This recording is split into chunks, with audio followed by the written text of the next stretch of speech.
Amanda Foster read bedtime stories to children by day and maintained a military-grade helicopter by night. But when government agents arrived at her daycare with classified files and desperate eyes, the quiet life she'd built in Riverside, Idaho was about to shatter like glass. What they needed from her would force the woman who sang lullabies and wiped away tears to become someone she'd buried 10 years ago. A ghost from a squadron that officially never existed.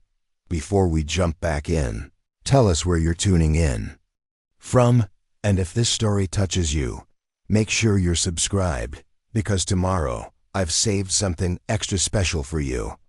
Amanda Foster had mastered the art of being unremarkable, and in a town like Riverside, Idaho, that was easier than most people might think. The mountain community of 8,000 souls nestled between pine-covered hills and the Snake River, where everybody knew everybody's business except hers. For 7 years, she'd run Little Angels Daycare from a converted Victorian house on Maple Street, caring for children with hands that moved with a gentleness that belied their true capabilities. Every morning at 6:30, before the first parents arrived for drop-off, residents within a 3-block radius heard the same sound drifting from behind the daycare, a deep, mechanical rumble that seemed to shake the very foundations of nearby buildings. The locals had grown accustomed to it, joking among themselves that Miss Amanda must be running some kind of heavy-duty generator, or maybe rebuilding motorcycle engines in her spare time. Old Rusty Cooper at Cooper's Diner would always chuckle and say, "That woman's got more going on back there than she lets on, mark my words." If only they knew how prophetic those words were. Amanda was 38, but she carried herself with the precise, controlled movement of someone trained in environments where a single mistake could mean death. Her auburn hair was always pulled back in a practical ponytail, and her hazel eyes held a depth that made parents instinctively trust her with their most precious possessions, while simultaneously discouraging them from asking too many personal questions. She wore the same uniform every day: dark jeans, comfortable sneakers, and a rotation of pastel sweaters that made her look exactly like what she claimed to be, a dedicated childcare professional with nothing more complicated in her past than a teaching degree from Boise State.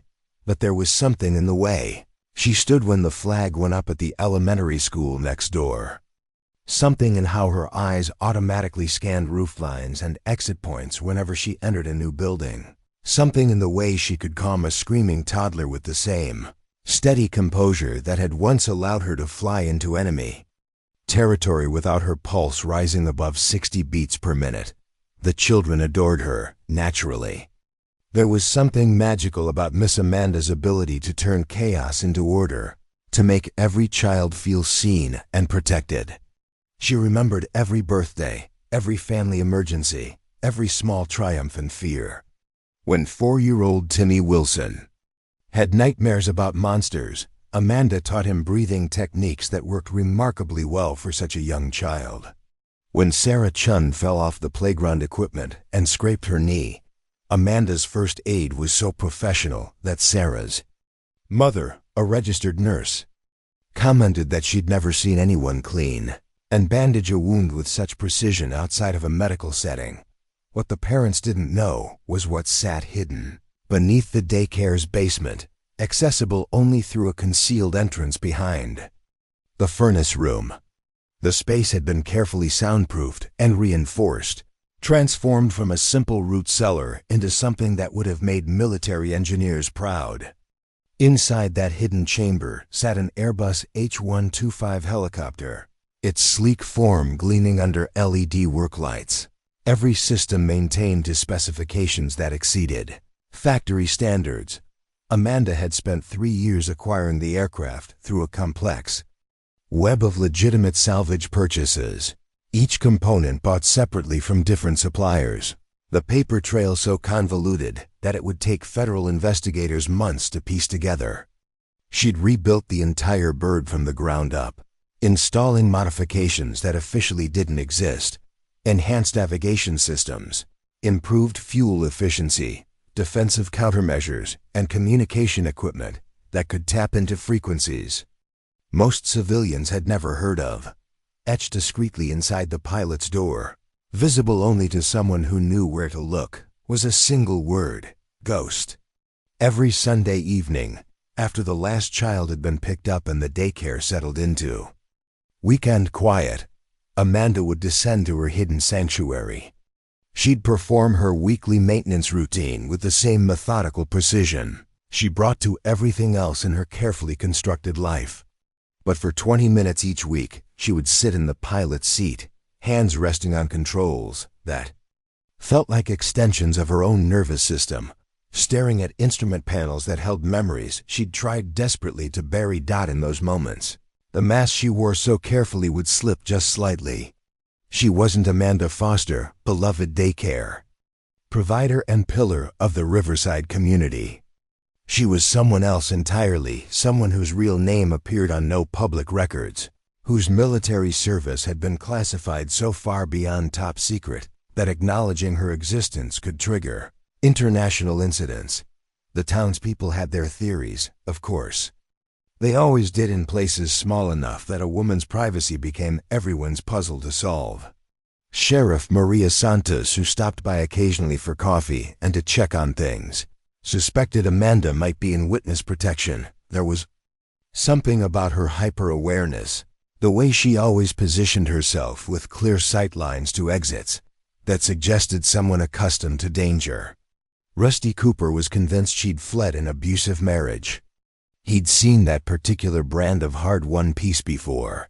The way someone moved when they'd finally found safety after years of looking over their shoulder. Dr. Patricia Henley, who brought her twin boys to the daycare, thought Amanda might be former military based on her posture and the way she automatically stood at attention during patriotic ceremonies. But when Patricia had gently probed about Amanda's background, she'd received answers that were polite, vague, and ultimately unsatisfying. What none of them suspected was that their quiet, nurturing daycare provider had once been part of an elite military aviation unit that specialized in missions, so classified they existed only in whispered rumors and heavily redacted documents. Iron Eagle Squadron had been disbanded 10 years ago, its members scattered to the winds, their service records sealed, their very existence officially denied. Amanda Foster had been born from the ashes of that disbandment, a carefully crafted identity designed to hide someone the government had decided was too dangerous to acknowledge and too valuable to eliminate entirely. She'd built her new life one deliberate choice at a time: the remote location, the profession that would make her indispensable to the community, the personality that invited trust while discouraging intimacy. For 7 years, it had worked perfectly. Amanda Foster was exactly who she appeared to be, and ghost was nothing more than a word etched inside a helicopter that would have been impossible to explain to anyone who might discover it. But on this particular Tuesday morning, as autumn painted the Idaho mountains in shades of gold and crimson, Amanda's carefully constructed world was about to collide with the classified past she'd tried so hard to escape. The sound she heard wasn't the familiar rumble of her hidden helicopter's maintenance cycle. It was the distinctive whop-whop of military rotorcraft approaching from the east, flying information with the precision that marked government operations. Amanda stood at the daycare's kitchen window, watching 3 black helicopters settle onto the elementary school's football field with practiced efficiency. As uniformed figures emerged from the aircraft, she felt the familiar weight of being hunted, the same sensation that had driven her underground a decade ago. But this time was different. This time she had something to protect beyond her own identity. 23 children were scheduled to arrive at Little Angels Daycare within the next hour, and their safety had just become her primary mission, whether she wanted it or not. The first parents began arriving at 7:15, just as they had every weekday for the past 7 years. Amanda greeted each family with the same warm smile and genuine interest in their lives that had made Little Angels Daycare the most sought-after childcare facility in Riverside. But today, her enhanced hearing caught the subtle differences in the morning routine, the additional radio chatter from Sheriff Santos's patrol car, the way Mrs. Henderson's voice carried a slight tremor when she mentioned seeing those big helicopters at the school. Miss Amanda, Miss Amanda. 5-year-old Jake Morrison burst through the front door with the explosive energy that made him both beloved and exhausting. His mother, Lisa, followed with the harried expression of someone who'd already negotiated 3 battles before 8. Did you see the helicopters? Mom says they're probably just training, but Tommy's dad thinks they're looking for bad guys. Amanda knelt to Jake's eye level, her hands automatically straightening his backpack straps with the precise efficiency that parents had learned to trust. Sometimes the military practices flying in different places, she said, her voice carrying just the right blend of casual interest and reassuring authority. But right now, the most important thing is that you're here safe with us, and we have finger painting scheduled after snack time. Jake's eyes lit up with the magical ability of children to shift focus from helicopters to art supplies in seconds. But as he ran off to join his friends, Amanda caught Lisa's grateful look. It was the same expression she'd seen countless times, parents recognizing that Miss Amanda had a gift for making children feel secure, even when adults were worried. I don't know how you do it, Lisa said quietly. Jake was bouncing off the walls this morning, asking a million questions about those helicopters. Tom's been deployed twice, so Jake knows more about military stuff than most kids his age. But you make everything seem normal. Amanda smiled with practiced warmth, while her mind automatically cataloged the information. Tom Morrison was stationed at Mountain Home Air Force Base, which meant he had security clearance that might make his family a target if someone was looking for leverage. Jake's questions about the helicopters were more sophisticated than typical. Childhood curiosity, he'd inherited his father's tactical awareness. Children pick up on our energy, Amanda replied, guiding Lisa toward the door with gentle efficiency. If we stay calm, they usually follow our lead. Jake's a bright boy. He'll process what he needs to and let go of the rest. After Lisa left, Amanda moved through her morning routine with the same meticulous attention to detail that had once kept her alive in hostile airspace. She unlocked the supply cabinets, arranged the day's activities, and checked each room's safety equipment tasks she performed every morning, but today her movements carried an extra layer of purpose. She wasn't just preparing for a day of childcare. She was establishing defensive positions and escape routes. The children arrived in their usual chaotic waves. The Patterson twins, Emma and Ethan, immediately claimed the building blocks corner. Sarah Chun made a beeline for the book nook, her small hands already reaching for the picture book about airplanes that had become her current obsession. 13-month-old Isabella Reeves toddled toward the soft play area, her chubby fingers grasping for anything that looked interesting enough to examine and potentially taste. By 8:30, Amanda had 21 children, ranging from Isabella's determined exploration to 7-year-old Marcus Williams's sophisticated questions about dinosaur extinction theories. This was her world, now a universe of snack times and nap schedules, scraped knees and hurt feelings, bedtime stories and childhood fears that could be soothed with patience and graham crackers. But even as she moved through the familiar rhythms of daycare life, Amanda's training kept her aware of everything happening beyond Little Angel's cheerful walls. The government helicopters had departed the school grounds, but she could hear additional air traffic, the distinctive sound of rotor blades that suggested ongoing operations. Sheriff Santos had driven past the daycare 3 times in the past hour, each time slowing slightly as if checking on something specific. Miss Amanda. Sarah Chun tugged at her sweater with the polite insistence of a 4-year-old who'd been taught to wait for attention. Can you read the airplane book with me? I want to know about the helicopters that help people. Amanda settled into the reading corner. Sarah curled against her side and opened the picture book to a page showing a medical helicopter. As she read about rescue operations and life-saving flights, She was struck by the irony here. She was reading about the very skills she'd once possessed to a child who saw her as nothing more than a kind teacher who made story time special. "You think flying helicopters is scary?" Sarah asked, her dark eyes serious with the weight of childhood contemplation. "I think," Amanda said carefully, "that people who fly helicopters to help others are very brave. They train hard to keep everyone safe, and they only fly when someone really needs their help." Sarah nodded solemnly, satisfied with this explanation. She didn't notice the way Amanda's hands briefly tightened on the book, or how her gaze drifted toward the basement door, where her own helicopter waited in carefully maintained readiness. At 10:15, during the children's outdoor playtime, Sheriff Maria Santos pulled into the daycare's parking lot.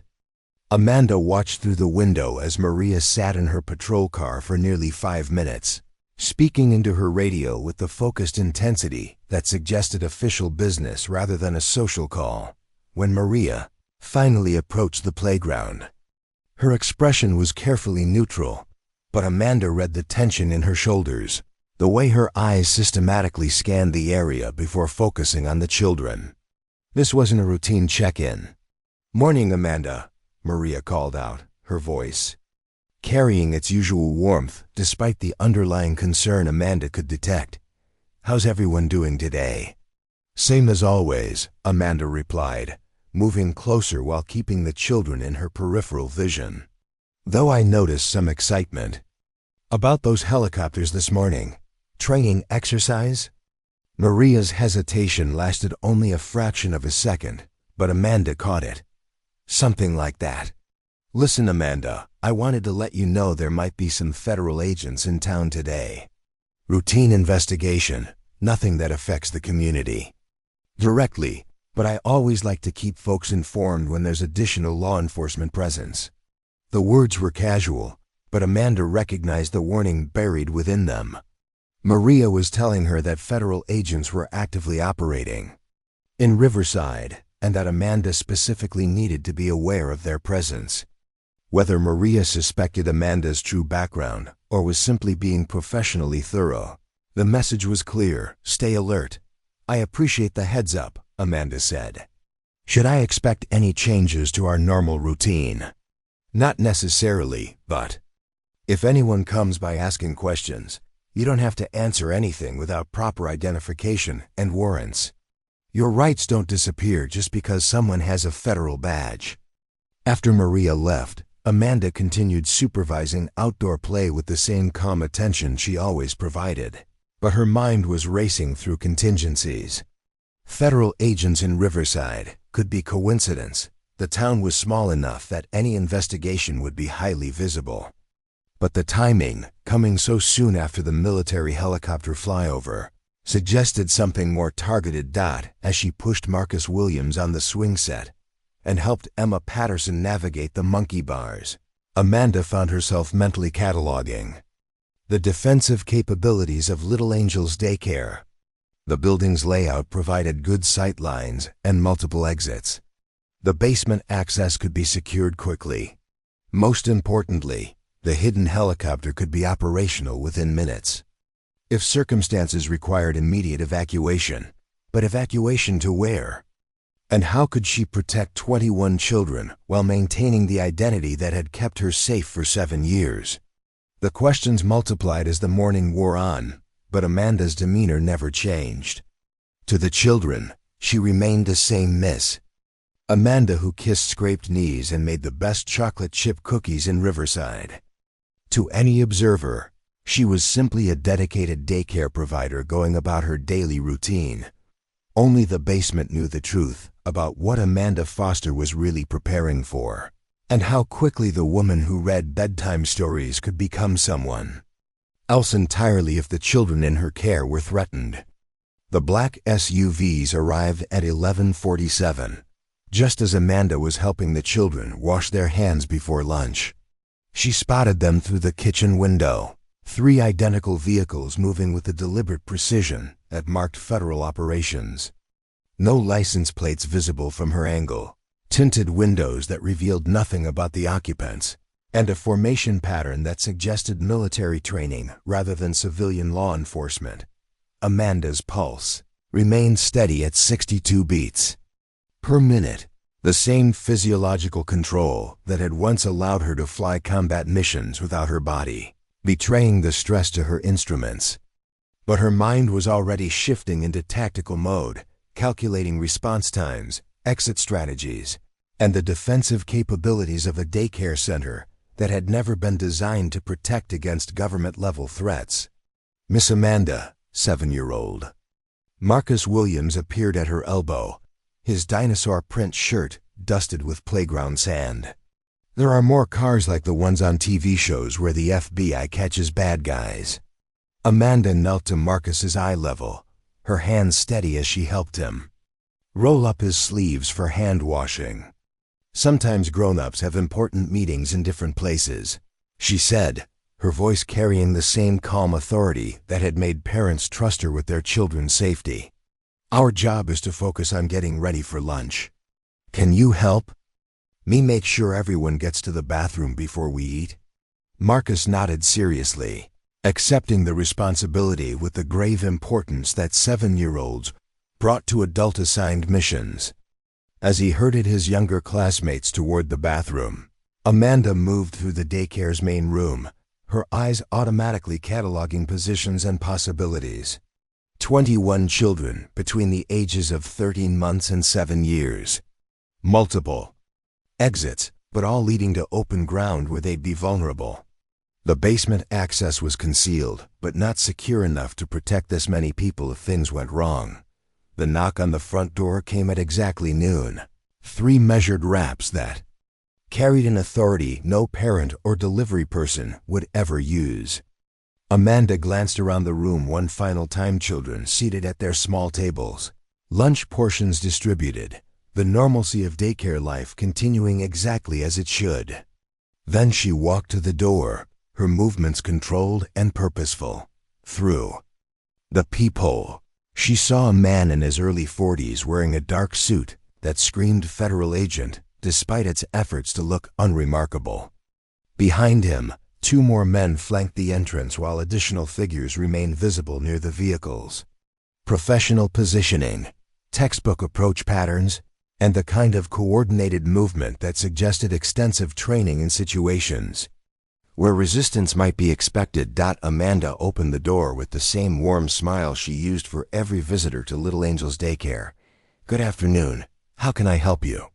The lead agent held up credentials in a leather folder, his expression serious but not threatening.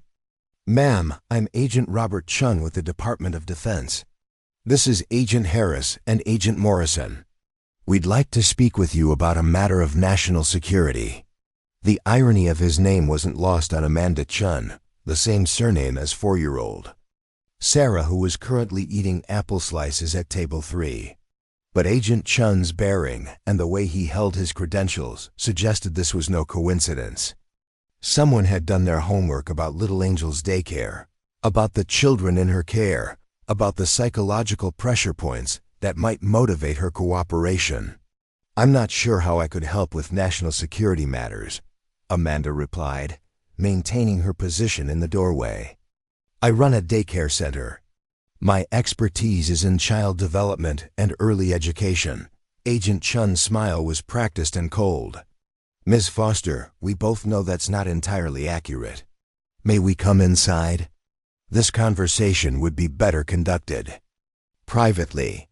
Behind Amanda, the children continued their lunch routine, their cheerful chatter providing a surreal soundtrack to what was rapidly becoming a confrontation that could reshape everything she'd built in Riverside. She could hear Jake Morrison asking Marcus Williams about dinosaurs, Sarah Chun explaining airplane parts to Isabella Reeves, and the familiar sounds of childhood innocence that had become her world. "I'd prefer to keep our conversation brief," Amanda said. "I have 21 children in my care, and their lunchtime requires supervision." Agent Harris stepped forward, his movement calculated to appear casual while actually establishing a more aggressive position. "Miss Foster, we're here about irregularities in certain military equipment acquisitions. Specifically, an Airbus H-125 helicopter that was purchased through salvage channels approximately 3 years ago. The words hit like physical blows, but Amanda's expression never changed. 7 years of practice had taught her to maintain perfect emotional control even when her carefully constructed world was crumbling around her. I think you have the wrong person. I don't know anything about helicopters or military equipment. Agent Morrison consulted a tablet, his fingers swiping through what appeared to be extensive files. According to our records, components for an H-125 were purchased by 17 different individuals using various forms of identification. The purchasing pattern suggests a single coordinated operation designed to avoid federal oversight. The trail leads to this address. Amanda felt the familiar sensation of being hunted, the same feeling that had driven her underground 10 years ago. But this time was different. This time she wasn't alone in an abandoned building or a classified briefing room. She was standing in the doorway of a daycare center where 21 children depended on her for their safety and security. Even if that were true, she said carefully, owning aircraft components isn't illegal for civilians with proper documentation. Agent Chun's expression shifted, becoming more focused and intense. It is when those components are assembled into an operational military aircraft by someone with expertise that officially doesn't exist. We know who you really are, Ghost. The call sign hit like a physical blow, a name she hadn't heard spoken aloud in 10 years. Behind her, she could hear Isabella Reeves starting to fuss, the 13-month-old's afternoon schedule beginning to assert itself. Sarah Chun was asking one of the older children to help her open her juice box. Marcus Williams was explaining to Jake Morrison why Triceratops had 3 horns, normal sounds, safe sounds, the life she'd built for herself and the children she protected. Agent Harris moved closer to the doorway, his positioning clearly designed to prevent her from closing the door. Miss Foster, we need to discuss the operational status of military equipment that may be stored on these premises. We have authorization to conduct a search. Amanda's mind raced through possibilities. Federal agents with search authorization meant warrants, legal justification, and the full weight of government resources behind their investigation. But it also meant they were operating within legal boundaries, which suggested they wanted her cooperation rather than elimination, for now. I'd like to see those warrants, she said, her voice steady despite the implications of what was happening. And I'd like to call my attorney. Agent Chun smiled, but the expression held no warmth. Miss Foster, we're not here to arrest you. We're here because there's a situation developing that requires your particular expertise. People are going to die without your help.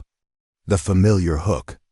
The same recruitment pitch that had drawn her into classified operations years ago, appealing to her sense of duty and her inability to ignore people in danger. But this time she had 21 children eating lunch behind her, and their safety had to come before any obligation to her past. I don't know what expertise you think I have, Amanda replied. But if there's an emergency situation, you should contact appropriate military or law enforcement personnel. Agent Morrison looked up from his tablet, his expression carrying a mixture of respect and grim determination. The appropriate personnel are dead, missing, or compromised. You're the only pilot alive with the skills to handle this extraction. The word extraction triggered memories Amanda had spent years suppressing. Night flights into hostile territory. Precision flying under impossible conditions. Teammates depending on her ability to thread aircraft through situations that should have been fatal. I don't fly, she said quietly. Agent Chun stepped closer, lowering his voice but not his intensity. Captain Amanda Foster, call sign Ghost, formerly of Iron Eagle Squadron. 3 years of combat operations, 47 successful extractions, 0 casualties under your command. Officially, you died in a helicopter crash in Afghanistan 10 years ago. Unofficially, you're the only person alive who can save Benjamin Scott and his team." The name hit her like lightning.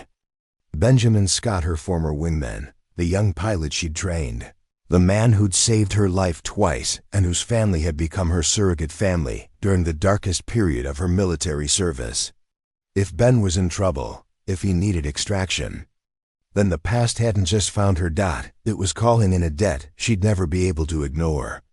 The memories crashed over Amanda like a flash flood, 10 years of careful suppression crumbling in an instant. Benjamin Scott at 19, fresh out of flight school with hands that shook slightly on the controls and eyes that held the fierce determination of someone desperate to prove himself worthy of Iron Eagle Squadron's reputation. She'd been 26 then, already a veteran of classified operations, assigned to train the squadron's newest pilot in combat flying techniques that officially didn't exist. "Miss Amanda?" Sarah Chun's small voice drifted from the lunch tables, cutting through the flashback with surgical precision. "Isabella is crying, and I think she needs you." Amanda turned toward the children, her movements automatic despite the chaos in her mind. Isabella Reeves sat in her high chair, tears streaming down her chubby cheeks as she reached toward the fruit cups that were just beyond her grasp. Simple problem, simple solution, the kind of crisis Amanda had become expert at resolving. "I'll be right there, sweetheart," Amanda called to Sarah, then looked back at Agent Chun. "I need to take care of the children. This conversation will have to wait." Agent Chun's expression hardened. "Miss Foster, we don't have time for delays.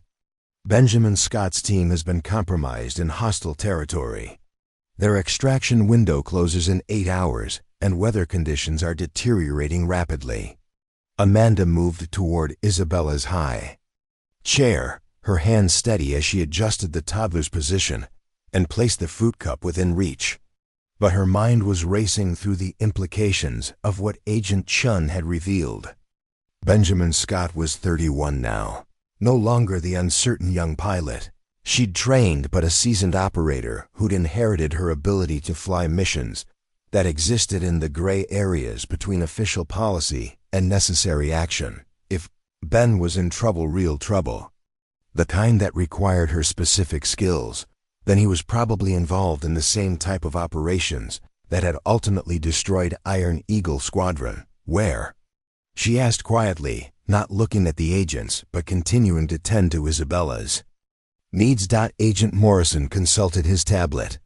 "Northern Pakistan, near the Afghan border. Mountainous terrain, extreme weather conditions, and multiple hostile forces converging on their position."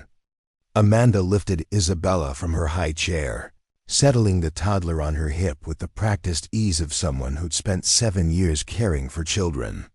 Isabella immediately relaxed, her small hands gripping Amanda's sweater as she surveyed the room from her elevated position. "What kind of team?" Amanda asked, moving toward the other children who were finishing their lunches. Agent Harris answered this time, his voice carrying the professional tone of someone reading from classified briefings. 6-man reconnaissance unit. They were monitoring weapons shipments from a known terrorist cell when their position was compromised. Local military forces are approximately 12 hours out, but the team won't survive that long without immediate extraction. Amanda helped Marcus Williams open his milk carton, her movements efficient despite the weight of the toddler on her hip and the magnitude of what the agents were asking.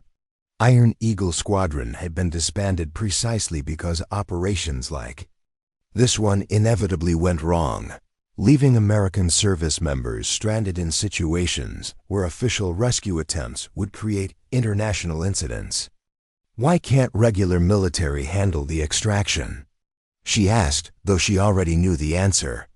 Agent Chun stepped into the daycare's main room, his eyes taking in the cheerful decorations and small furniture with the clinical assessment of someone trained to evaluate tactical environments. Because the operation is classified beyond normal military channels, official rescue attempts would require acknowledging the team's presence in Pakistani territory, which could destabilize relationships with allied governments. Amanda set Isabella down in the soft play area, surrounding the toddler with stuffed animals and board books. The irony wasn't lost on her. She was being recruited for a mission that officially couldn't exist, while surrounded by the most innocent and vulnerable people she'd ever been responsible for protecting. "Ben specifically requested you, Agent," Morrison added, scrolling through his tablet. "He said Ghost was the only pilot crazy enough to attempt extraction from that terrain and skilled enough to succeed." The phrase triggered another flood of memories. Iron Eagle Squadron's motto had been "impossible is just another word for Tuesday," and Amanda had embodied that philosophy through 3 years of operations that pushed the boundaries of both aircraft capabilities and human endurance.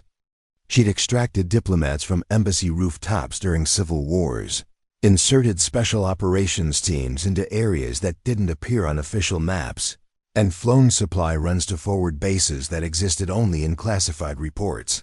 Benjamin Scott had been her shadow through most of those missions, learning to fly with the same instinctive precision that had made Amanda legendary among pilots who were never supposed to talk about their missions.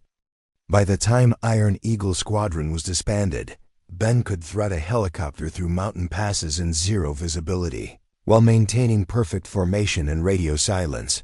If he was asking for her specifically, the situation was worse than. The agents were admitting. What happened to Iron Eagle Squadron? Amanda asked, settling cross-legged on the floor where she could supervise the children while continuing the conversation. Agent Chun's expression grew darker. Officially, Iron Eagle Squadron never existed. Unofficially, the unit was disbanded after a mission in Syria went catastrophically wrong. Most personnel were reassigned to conventional units or retired from service. Amanda knew the Syria mission they were referencing, Operation Red Dawn, the final mission that had ended with her helicopter shot down, her co-pilot killed, and Amanda herself declared missing in action. The official story was that Captain Amanda Foster had died in a training accident. Her body never recovered due to the classified nature of the exercise. The truth was that Amanda had survived the crash, evaded capture for 6 days, and ultimately been extracted by Benjamin Scott in a rescue operation so secret that even she didn't know all the details.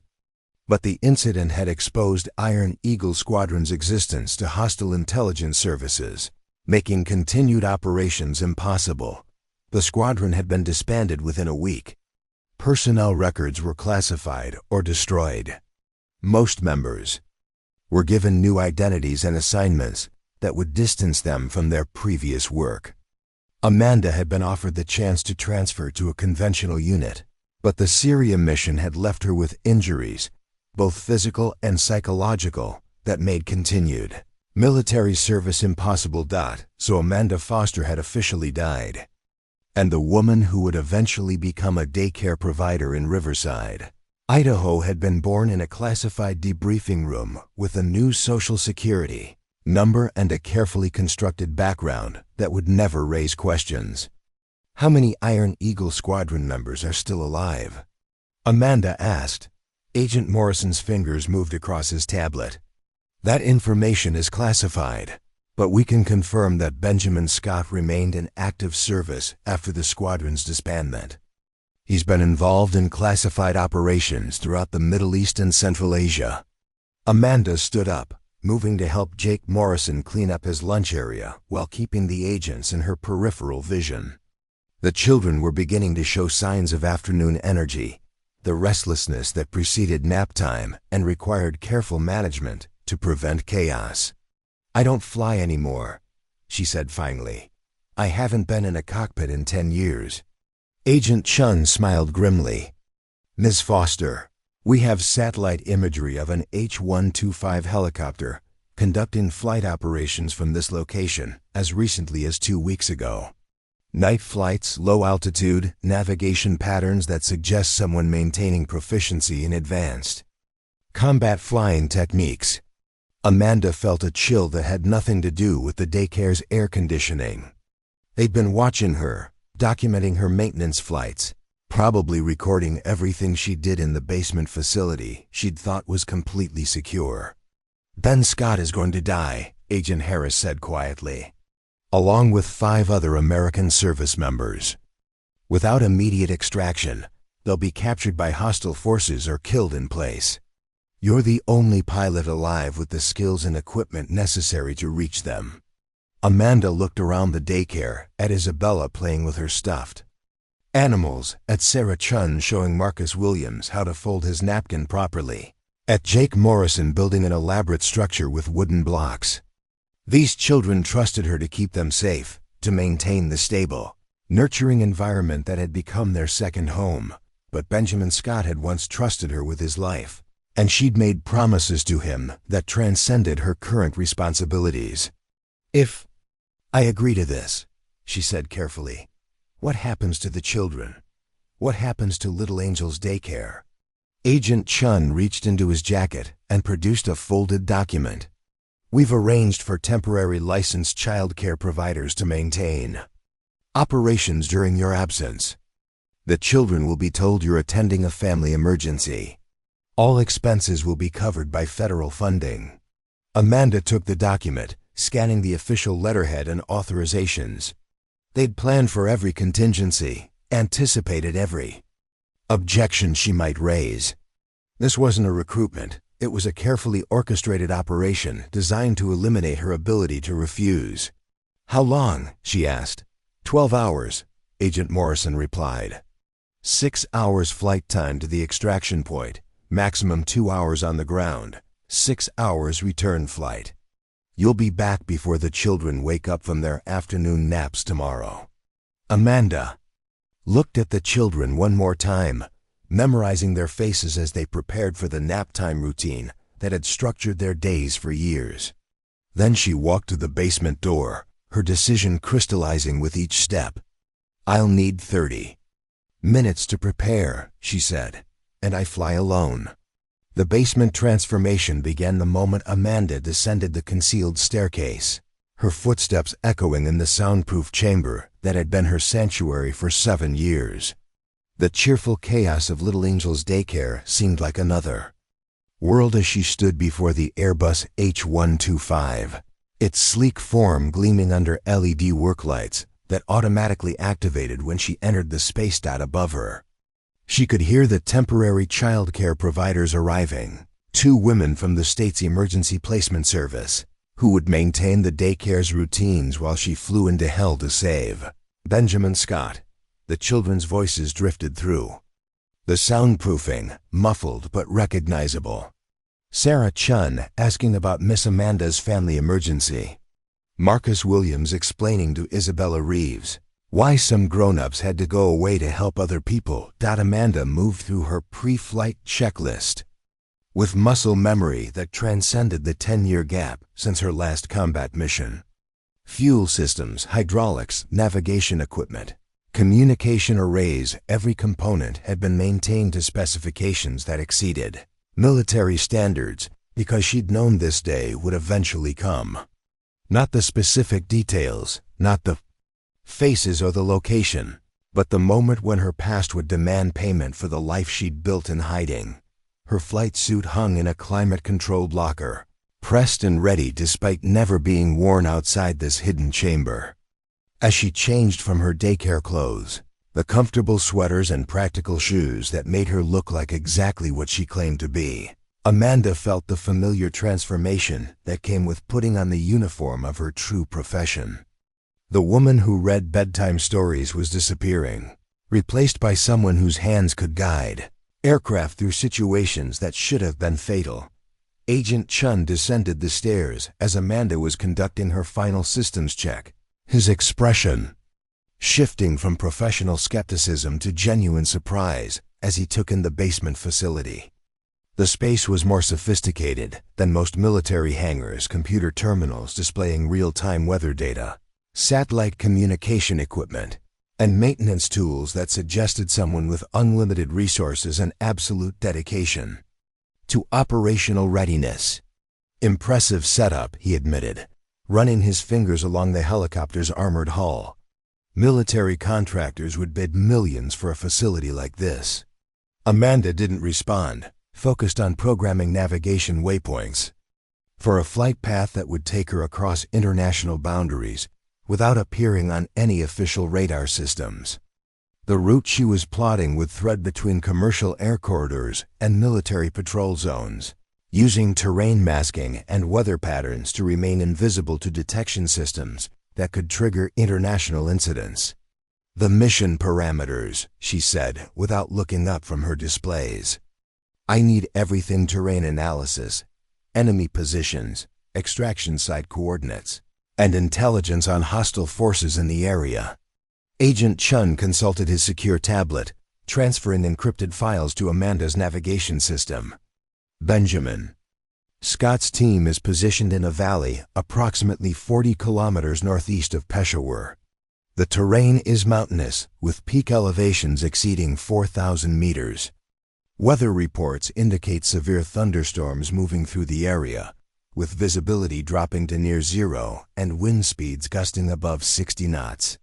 Amanda studied the topographical data appearing on her screens, her mind automatically calculating approach angles and escape routes. The valley where Ben's team was trapped was surrounded by peaks that would channel wind into unpredictable patterns, creating the kind of flying conditions that had killed more experienced pilots than enemy. "Fire. Enemy forces?" she asked, adjusting her flight plan to account for the mountain passes that would provide the safest approach corridors. "Multiple hostile groups converging on the team's position," Agent Chun replied. "Local tribal militias, Taliban remnants, and at least one foreign intelligence cell that may be coordinating the attack.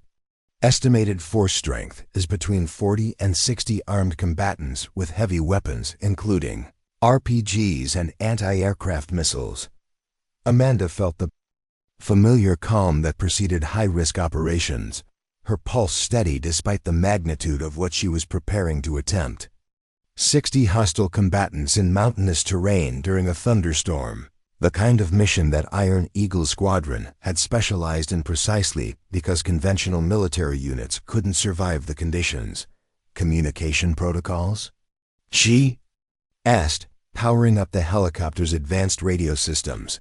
Agent Chun handed her an encrypted communication device. "Primary frequency is locked to Benjamin Scott's unit. Secondary channels connect to our command center and emergency backup systems. Radio silence is mandatory until you reach the extraction zone." Amanda clipped the device to her flight suit, testing the connection to ensure clear communication with Ben's team. The familiar weight of military communication equipment brought back memories of missions where a split second coordination had meant the difference between successful extraction and international disasters. "Rules of engagement?" she asked, though she suspected she already knew the answer. Agent Chun's expression grew darker. "This operation doesn't exist. If you're captured or killed, the United States government will deny any knowledge of your presence in Pakistani territory. There will be no official rescue attempts, no diplomatic intervention, no acknowledgement of your service." Amanda had expected this, the same operational parameters that had defined Iron Eagle Squadron's existence. They were expendable assets, conducting missions that required complete deniability, operating in the shadows between official policy and national necessity. "Understood," she said, running final diagnostic checks on the helicopter's defensive systems. The countermeasures she'd installed over the years would provide protection against most small arms fire and basic missile systems, but sophisticated anti-aircraft weapons could still bring her down if she made mistakes. As she completed her preparations, Amanda's mind drifted to the children upstairs. By now they would be settling into their afternoon nap routine, the temporary caregivers guiding them through the familiar rhythm of quiet time that helped structure their days. Sarah Chun would be clutching her favorite stuffed elephant, Marcus. Williams would be negotiating for 5 more minutes before closing his eyes. Isabella Reeves would be curled up with her security blanket, thumb in mouth, completely trusting that the adults around her would keep her safe.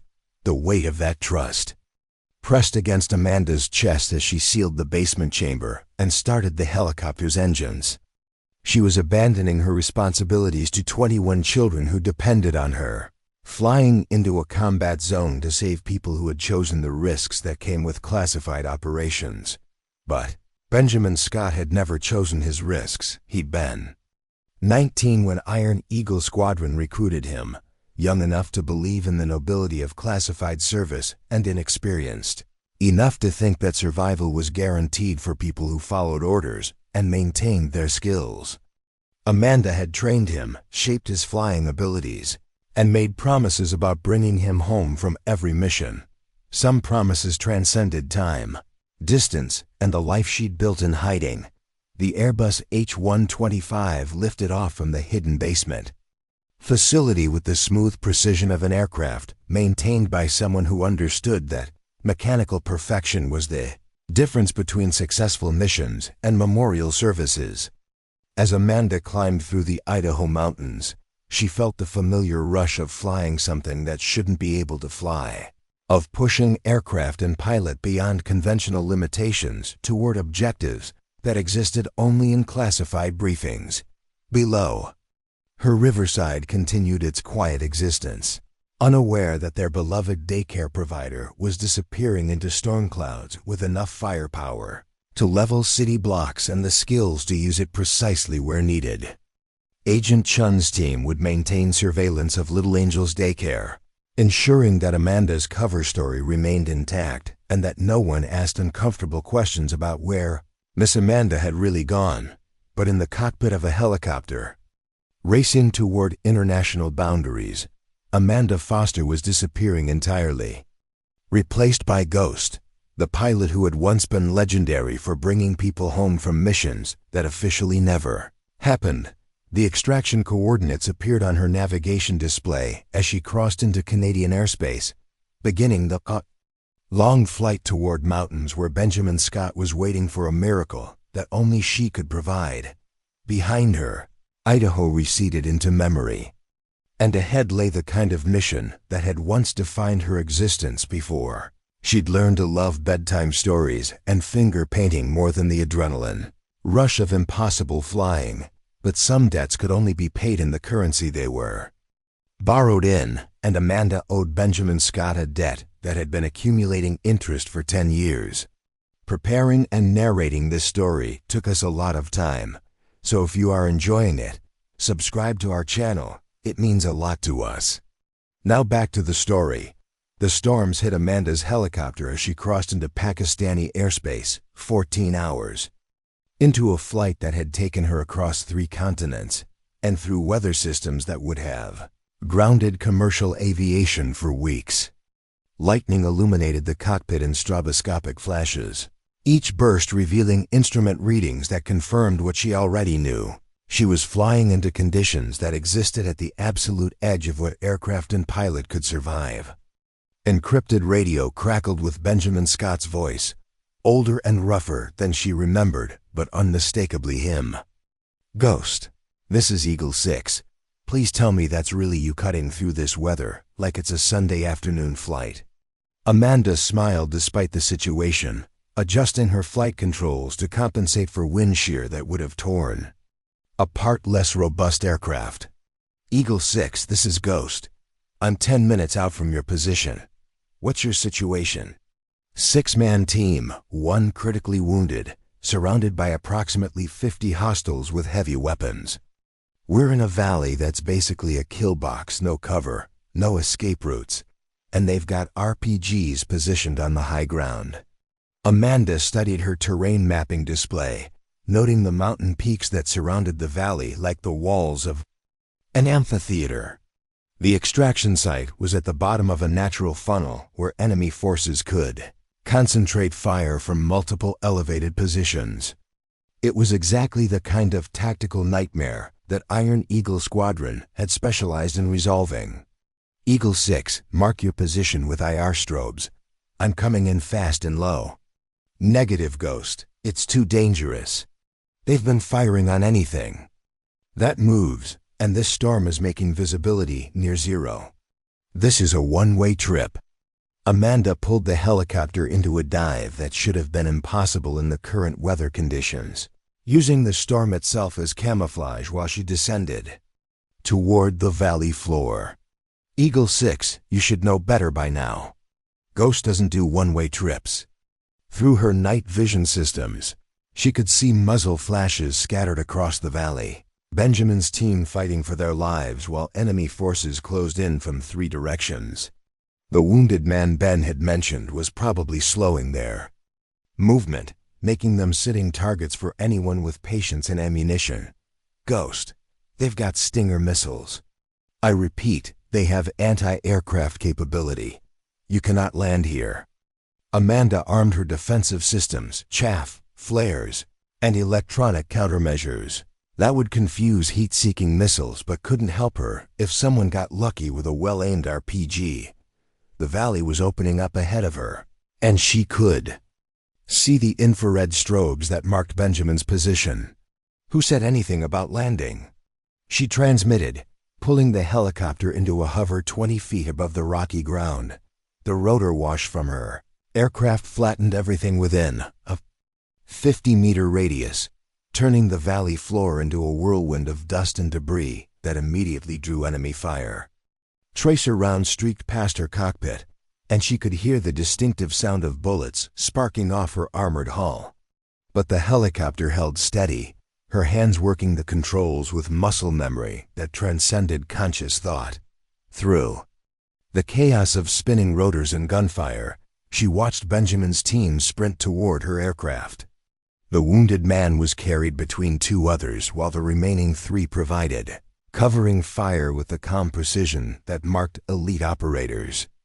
Benjamin himself ran backward, laying down suppressive fire while coordinating his team's movement through hand signals. An RPG streaked past the helicopter's tail rotor, close enough that Amanda could feel the heat through her armored cockpit. She adjusted position slightly, keeping her aircraft stable while her passengers climbed aboard through the side doors she'd opened remotely. All aboard! Benjamin's voice crackled through her headset, and Amanda could hear the relief, mixed with exhaustion that came after successful extractions from impossible situations. She pulled collective, and the Airbus H-125 leaped skyward with a grace that defied the laws of physics. Behind them, muzzle flashes continued to strobe in the darkness, but they were already beyond effective range of small arms fire. The anti-aircraft missiles Ben had mentioned never materialized, either. The enemy hadn't expected such a rapid extraction, or Amanda's defensive countermeasures had worked exactly as designed. Ghost, Benjamin's voice came through the intercom as they climbed through the storm towards safer altitude. 10 years, and you still fly like gravity is just a suggestion. Amanda's response was interrupted by proximity alarms screaming through her headset. Her radar display showed 3 aircraft approaching from the East Pakistani military helicopters responding to reports of unauthorized air activity in their territory. Fast maneuverable and equipped with weapon systems that could turn her rescue mission into an international incident. Eagle 6, we've got company. Pakistani Air Force, 3 birds closing fast. Through her cockpit, she could see the navigation lights of military aircraft moving to intercept her flight path. They would be operating under orders to force her down or, if she refused to comply, to eliminate what they perceived as a hostile intrusion into their airspace. Ghost, those are our allies. If we identify ourselves— No, Amanda cut him off. This mission doesn't exist, remember? If they capture us, everyone dies and Pakistan gets dragged into a diplomatic nightmare they didn't ask for. She pushed the helicopter into a dive that took them below radar coverage, using the mountain terrain to mask their signature while the Pakistani aircraft searched the airspace above them. It was a dangerous game flying at high speed through mountain passes in zero visibility, with enemy aircraft above and hostile ground forces below. But it was also exactly the kind of flying that had made Ghost legendary among pilots who were never supposed to talk about their missions. "How's your wounded man?" she asked, threading the helicopter between peaks that appeared on her navigation display as walls of solid rock. Stable but critical. He needs medical attention within the next few hours. Amanda checked her fuel gauges and flight time calculations. They were 6 hours from the nearest friendly territory where advanced medical care would be available, flying through weather that was getting worse and over terrain that offered no margin for error.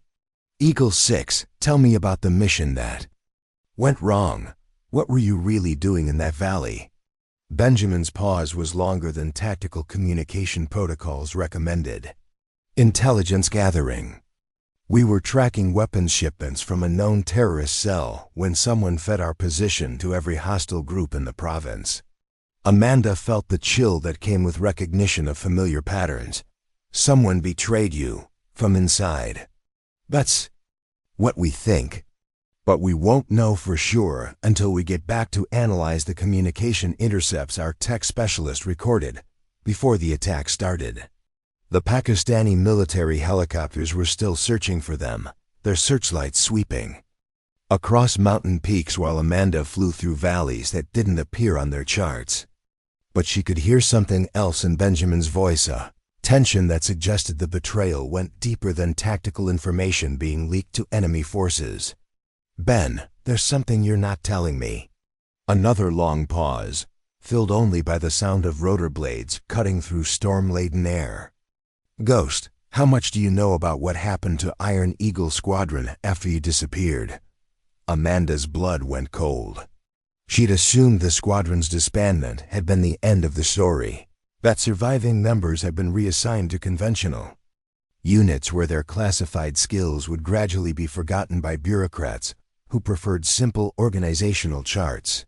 What should I know? Benjamin's voice dropped to barely above a whisper. 3 members of Iron Eagle Squadron have died under suspicious circumstances in the past 2 years. Helicopter accidents, training mishaps, equipment failures that shouldn't have happened to pilots with our experience level. The implications hit Amanda like physical blows. Someone wasn't just betraying current operations, they were systematically eliminating people who knew too much about Iron Eagle Squadron's classified missions. Ben, who's running your current operations? Who has access to your mission planning and communication protocols? That's the problem, Ghost. Our handler is Colonel Brandon Pierce. Call sign Reaper. He was Iron Eagle Squadron, Amanda finished, her voice hollow with recognition. Brandon Pierce was our logistics coordinator. He had access to everything: personnel files, mission records, communication protocols. The pieces clicked into place with sickening clarity. Pierce hadn't just betrayed Benjamin's current mission. He'd been systematically hunting down Iron Eagle Squadron survivors, eliminating witnesses to operations that could embarrass multiple administrations if they ever became public knowledge. And by rescuing Benjamin Scott, Amanda had just painted a target on her own back that would follow her all the way back to Little Angels Daycare. The storm was getting worse. The Pakistani military was still searching for them, and somewhere in the darkness behind them, Colonel Brandon Pierce was probably already planning the next phase of an operation designed to erase Iron Eagle Squadron from history. But Amanda had 21 children depending on her return to Riverside, Idaho, and she'd be damned if she'd let Pierce's conspiracy destroy the life she'd built, or endanger the innocents she'd sworn to protect. The safe house was a converted warehouse outside Islamabad, the kind of place that appeared on no official maps and asked no questions about visitors who arrived by helicopter in the middle of the night. Amanda set the Airbus H-125 down on the facility's reinforced concrete pad as dawn broke over the Pakistani mountains, her hands steady despite flying for 18 hours through conditions that should have been fatal. Benjamin, Scott's wounded teammate, was immediately transferred to a medical facility that officially didn't exist, staffed by doctors who specialized in treating injuries that never appeared in hospital records. As Amanda shut down her aircraft systems, she could see Benjamin directing his team's debrief with the same methodical precision he'd learned during their Iron Eagle Squadron days. But there was something different about him now, a wariness. That suggested he'd learned to trust no one completely, even allies who just risked their lives to save his team. Ghost, he approached her, as she completed her post-flight checklist. We need to talk privately. What I'm about to show you could get us both killed. Amanda followed him into a secured briefing room where Benjamin activated electronic countermeasures designed to prevent surveillance. The space was windowless and sterile, equipped with the kind of communication equipment that suggested permanent use by people who operated in the shadows between official policy and national necessity. Show me what you recorded, Amanda said, settling into a chair that gave her clear sight lines to all entrances. Benjamin connected a ruggedized tablet to the room's display system, and encrypted files began appearing on the wall-mounted screens. Communication intercepts, surveillance footage, and classified documents that painted a picture of systematic betrayal spanning multiple years. This is our mission briefing from 72 hours ago, Benjamin said, highlighting audio recordings that showed precise tactical planning. Colonel Brandon Pierce provided intelligence on target locations, enemy force strength, and extraction protocols. Amanda listened to Pierce's voice, still recognizable after 10 years, still carrying the confidence that had made him Iron Eagle Squadron's most trusted logistics coordinator. But there was something else now, a calculation that suggested he'd learned to view human resources as expendable assets, rather than people whose lives mattered. Now watch this. Benjamin switched to surveillance footage showing their team's insertion into the valley. Our approach route was exactly what Pierce recommended. Perfect terrain for concealment, multiple escape routes, and natural defensive positions. The footage showed Benjamin's team moving through the mountain pass with professional efficiency, establishing observation positions that provided excellent visibility of the target area while maintaining concealment from potential threats. So far, textbook operation, Amanda observed. Benjamin's expression darkened. Now watch what happens 6 hours later. The next set of footage showed armed groups moving into positions that perfectly bracketed Benjamin's team. Not random patrols or coincidental encounters, but coordinated movement that suggested someone had provided detailed intelligence about American positions and capabilities. They knew exactly where we were, Benjamin said. They knew our communication frequencies, our extraction protocols, and our backup positions. This wasn't a patrol stumbling across our operation. This was a trap.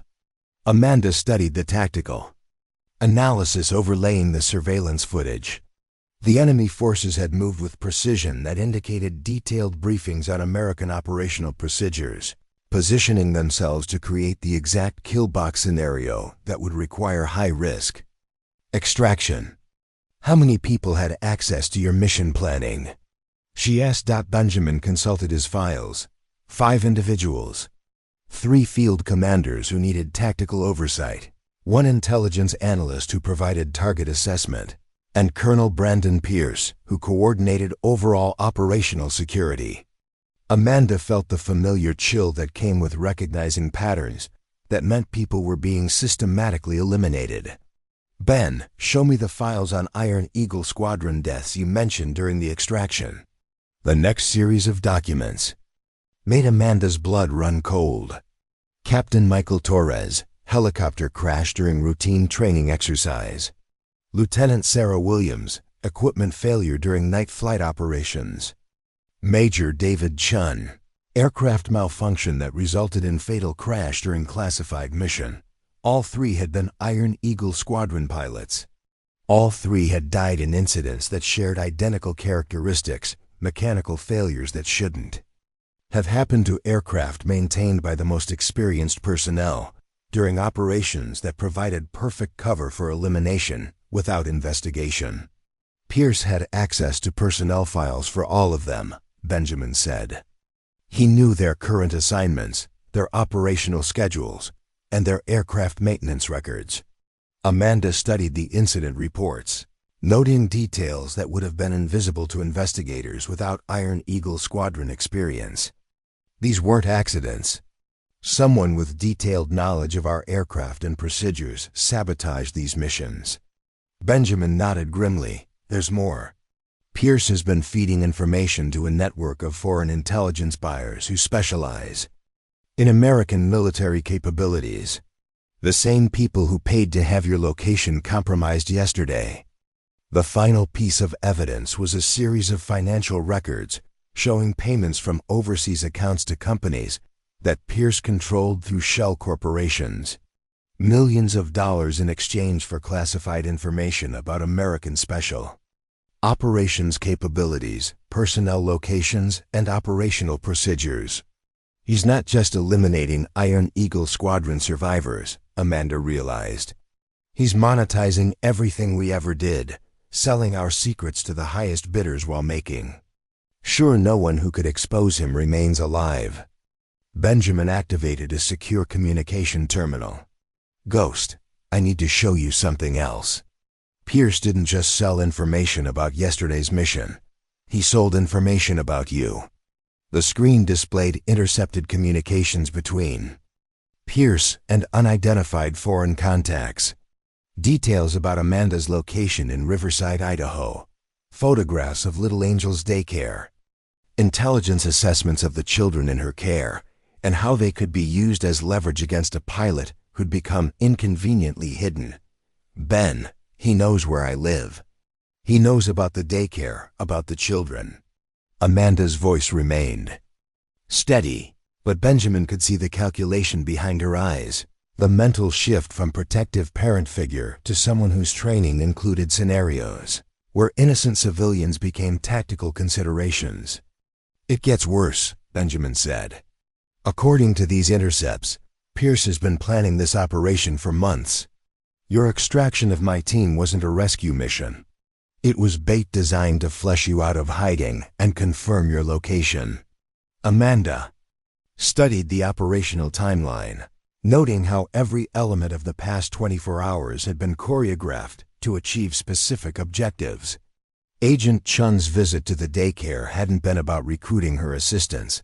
It had been about confirming Pierce's intelligence and getting her airborne where she could be tracked by systems she didn't know existed.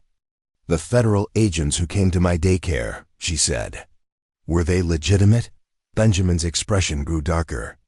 Agent Chun is legitimate Department of Defense, but his orders came through channels that Pierce controls.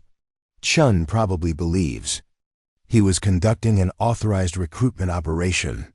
Amanda felt the weight of betrayal pressing against her chest. She'd abandoned 21 children to fly into danger based on lies, leaving them vulnerable to people who viewed them as acceptable casualties in a conspiracy designed to eliminate inconvenient witnesses. How long before Pierce realizes I survived the extraction? She asked. Benjamin checked his encrypted communication systems. Probably already knows. Our operational reports go directly to his oversight committee. He'll know you successfully extracted my team, and he'll know you're currently at this facility. Amanda moved to the briefing room secure terminal, accessing satellite communication systems that could reach Riverside, Idaho. She needed to contact the temporary caregivers at Little Angels Daycare, needed to ensure the children were safe, while she figured out how to protect them from a conspiracy that had already murdered 3 of her former squadron members. But when she tried to establish communication, the system returned error messages that suggested the connection was being actively blocked by electronic warfare systems. Ben, I can't reach the daycare. Someone's jamming my communications. Benjamin's face went pale as he consulted his operational displays. Ghost, we've got a problem. Pierce's people aren't waiting for you to return to Idaho, according to intercepts. I'm picking up. There's already a team moving on Little Angels Daycare. Amanda felt the world shifting around her, the careful life she'd built crumbling as the conspiracy reached toward the innocent children she'd sworn to protect.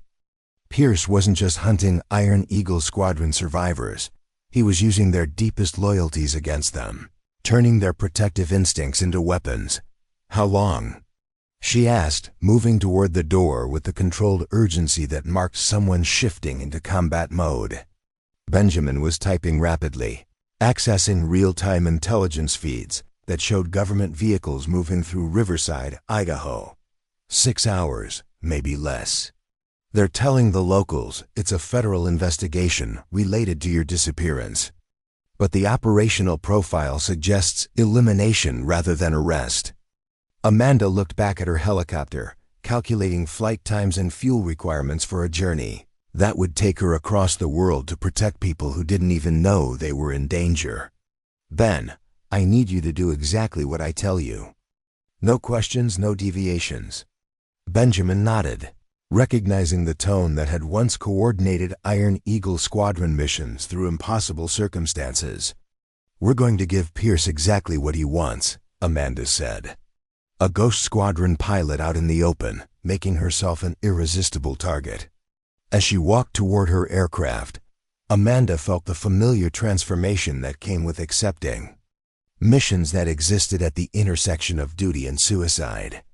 The woman who read bedtime stories was disappearing entirely, replaced by someone whose real identity was carved in classified operations and promises that transcended personal safety. Pierce had made one critical mistake in his conspiracy to eliminate Iron Eagle squadron survivors. He'd threatened the children Amanda, Foster had sworn to protect, and Ghost never broke her promises.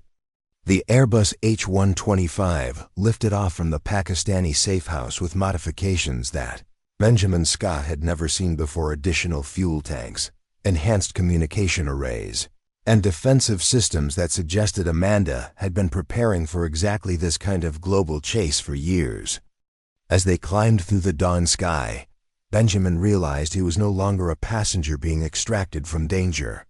He was a weapon being delivered to a battlefield that spanned continents. "Ghost, you can't fly directly back to Idaho," he said, through the intercom as Amanda programmed navigation waypoints that would take them across hostile airspace without official flight plans. Pierce will have tracking systems monitoring every route between here and the continental United States. Amanda's voice carried the calm certainty that had once made her legendary among pilots who specialized in impossible missions. Ben, Pierce, made his first mistake when he threatened civilians. He's about to learn why Iron Eagle Squadron never left anyone behind. Through encrypted communication systems, Amanda accessed intelligence networks that officially didn't exist, monitoring government communications traffic for any mention of operations in Riverside, Idaho. What she found confirmed her worst fears. Pierce's team was already on the ground, using federal law enforcement credentials to justify their presence while preparing for actions that had nothing to do with legitimate investigation. "Benjamin, I need you to contact Agent Chun," Amanda said, adjusting their flight path to avoid commercial air corridors where their aircraft might be identified. "Tell him you've discovered evidence of a security breach in his chain of command." Benjamin. ACTIVAT, ED Secure Communication Protocols. "What kind of evidence?" "Tell him that Colonel Brandon Pierce has been selling classified information to foreign intelligence services, and that he's using federal resources to eliminate witnesses. Chun strikes me as the kind of agent who takes threats to national security personally." As Benjamin established contact with Agent Chun's team, Amanda monitored communication intercepts from Riverside. Sheriff Maria Santos was asking questions about the federal agents who'd established a command post at the elementary school.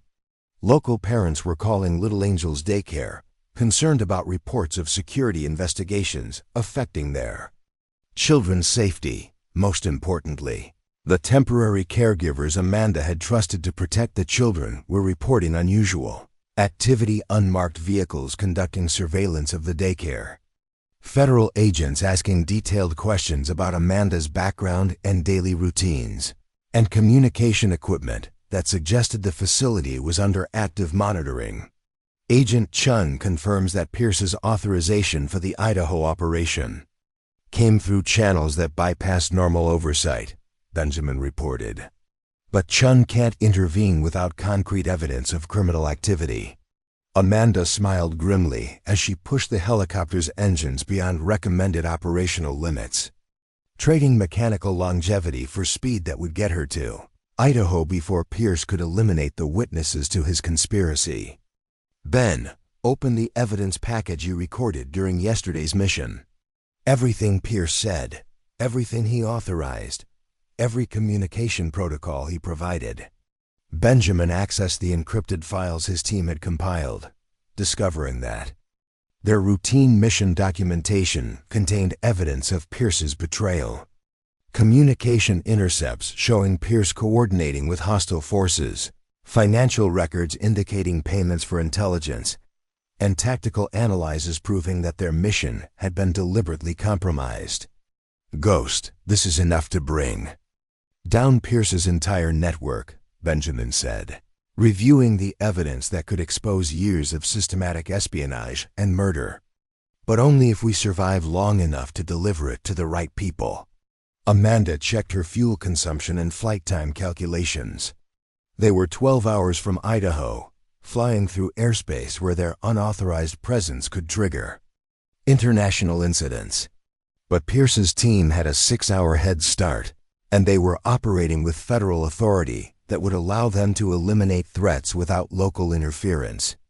Ben, access Pierce's personnel files. I need to know everything about his current team composition and operational capabilities. Benjamin's fingers moved across encrypted databases, pulling classified information that revealed the scope of Pierce's resources. 12 operatives with special forces backgrounds, equipped with military-grade weapons and communication systems. They're operating undercover as a joint task force investigating terrorist financing.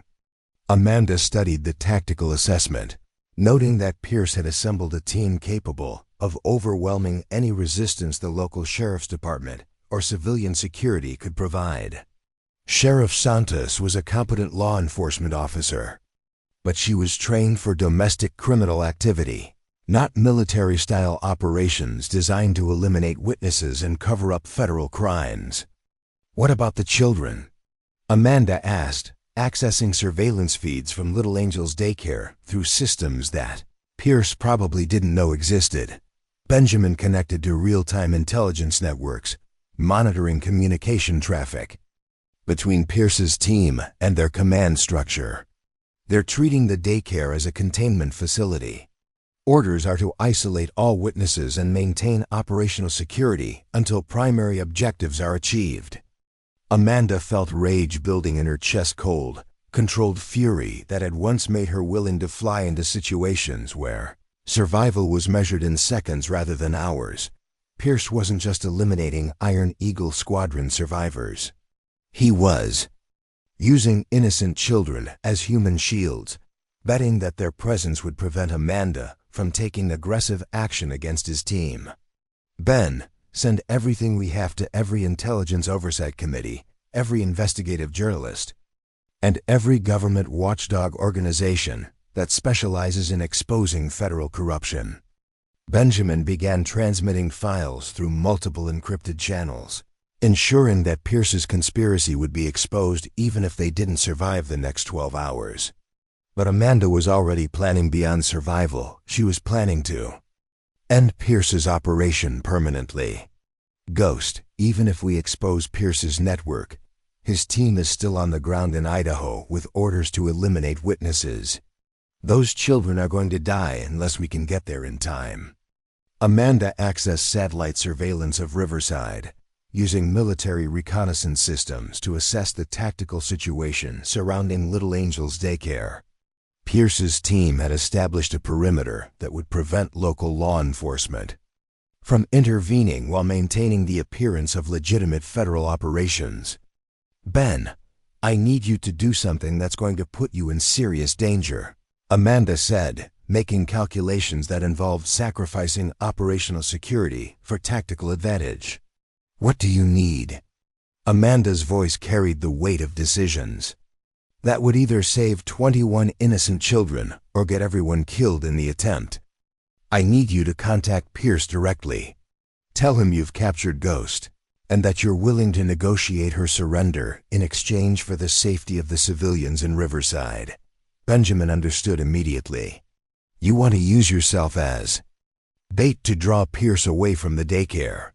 I want to give Pierce exactly what he's been hunting for 10 years, a chance to eliminate the last Ghost Squadron pilot who knows too much about his activities. As they flew through hostile airspace toward a confrontation that would either expose Pierce's conspiracy or bury the truth with their bodies, Amanda felt the familiar calm that preceded missions where survival was less important than completing the objective. Pierce had spent years systematically murdering her former squadron members, selling their secrets to foreign enemies, and using federal resources to cover up his crimes. But he'd made one critical error in judgment. He'd threatened the children Amanda Foster had sworn to protect, and Ghost was about to teach him the difference between hunting isolated targets and confronting someone who had nothing left to lose, except the innocent lives depending on her return. The war for Iron Eagle Squadron survival was entering its final phase. And this time there would be no extraction for anyone who threatened the people Amanda had learned to love more than her own life.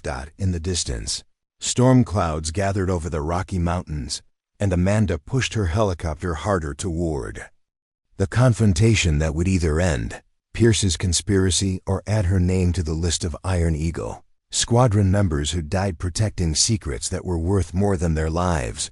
But first, she had 21 children to save, and Colonel Brandon Pierce was about to discover why Ghost had never lost a mission where innocent lives were at stake. The Rocky Mountains appeared on Amanda's horizon as she pushed the Airbus H-125 through its final approach to Idaho. 11 hours of continuous flight having drained her fuel reserves to dangerously low levels.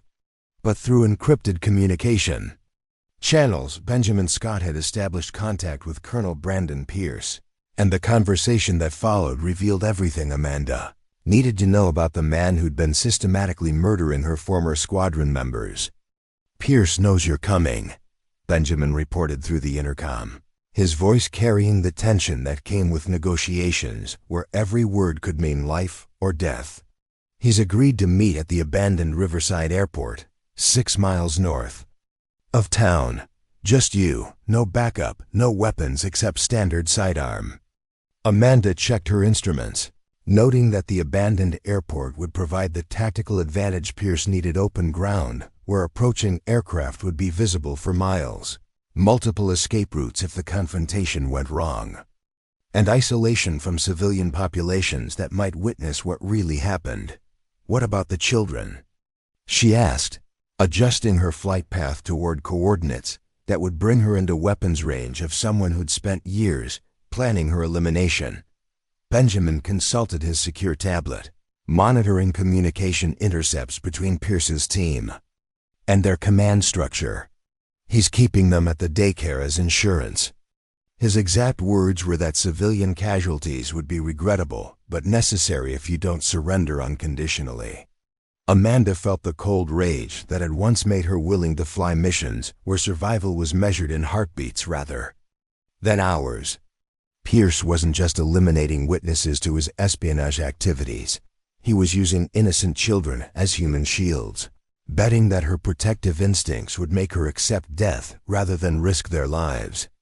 Ben, when we get to the airport, I need you to do exactly what I tell you. No questions, no heroics, no attempts to change the plan once we're committed. Benjamin nodded, recognizing the tone that had once coordinated Iron Eagle Squadron through impossible circumstances. What's the plan? Amanda activated her helicopter's defensive systems, arming countermeasures that would provide protection against small arms fire, but couldn't help her if Pierce had brought military-grade weapons to their confrontation. We're going to give Pierce exactly what he wants: Ghost, out in the open, vulnerable and isolated. Through her aircraft surveillance systems, Amanda could see the abandoned Riverside Airport ahead: cracked runways overgrown with weeds, collapsed hangars that hadn't seen maintenance in decades, and the skeletal remains of a control tower that provided perfect sniper positions for anyone with patience and precision weapons. Pierce was already there, waiting beside a black SUV with the kind of communication equipment that suggested permanent connection to federal command structures. 2 additional vehicles flanked his position, their occupants visible as armed figures who moved with the professional efficiency that marked special operations. Backgrounds. Ghost. This is Reaper. Pierce's voice crackled through Amanda's radio, using the call sign that identified him as the man who'd once coordinated Iron Eagle Squadron's logistics with meticulous precision. Set down on runway 27, engines off, hands visible at all times. Amanda brought the helicopter into a hover over the designated runway, her eyes automatically scanning for threats while her mind calculated escape routes that probably didn't exist. Pierce had chosen his ground well-open terrain that eliminated concealment, multiple firing positions that provided overlapping coverage, and tactical advantages that would end the confrontation quickly once she was on the ground. "Reaper, this is Ghost," she transmitted, using the communication protocols that had once connected her to someone she'd trusted with classified information and the lives of her squadron members. "I'm setting down. But if anything happens to those children, our deal is off." Pierce's laughter carried the harsh edge that came with years of betraying people who'd once considered him family. "Ghost, you're not in a position to make threats. You're outnumbered, outgunned, and surrounded by people who've been planning this moment for years." Amanda shut down her helicopter's engines, the silence that followed filled with the weight of decisions that would either save 21 innocent children or add her name to the list of Iron Eagle Squadron members who died protecting secrets that were worth more than their lives. As she stepped out of the aircraft, hands visible, but ready to move toward weapons that Pierce's surveillance probably hadn't detected, Amanda felt the familiar transformation that came with accepting missions where survival was less important than completing the objective. Pierce approached with the confidence of someone who'd orchestrated every element of the confrontation, his movement casual despite the weapons trained on Amanda from multiple positions. He was older than she remembered, 42 now, with the gray hair and weathered features that came with years of carrying secrets that could destroy administrations. "Captain Amanda Foster," he said, stopping 10 feet away with perfect tactical spacing. "Call sign Ghost, the pilot who was supposed to die in Afghanistan 10 years ago, but inconveniently survived to become a threat to national security." Amanda met his gaze with the steady calm that had once allowed her to fly combat missions without her pulse rising above operational limits. "Colonel Brandon Pierce. Call sign Reaper, the logistics coordinator who sold out his squadron for 30 pieces of silver and a promotion he didn't deserve." Pierce's expression hardened. "I protected classified information from people who didn't understand the bigger picture. Iron Eagle Squadron was a liability that threatened to expose operations spanning multiple decades. You murdered 7 pilots to cover up your espionage activities," Amanda replied, her voice carrying the controlled fury that came with confronting someone who'd betrayed everything they'd once stood for. "Michael Torres, Sarah Williams, David Chun, they trusted you with their lives, and you killed them to protect your Swiss bank accounts." Pierce gestured to his team, and Amanda could see weapons being readied with the precision that marked professional killers rather than law enforcement officers. Those were necessary casualties in a larger strategic operation.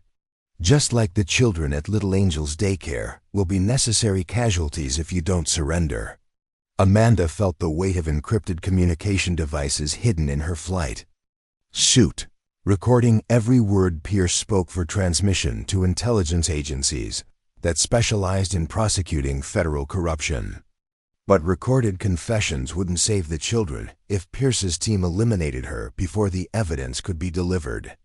"What do you want?" she asked, though she already knew the answer.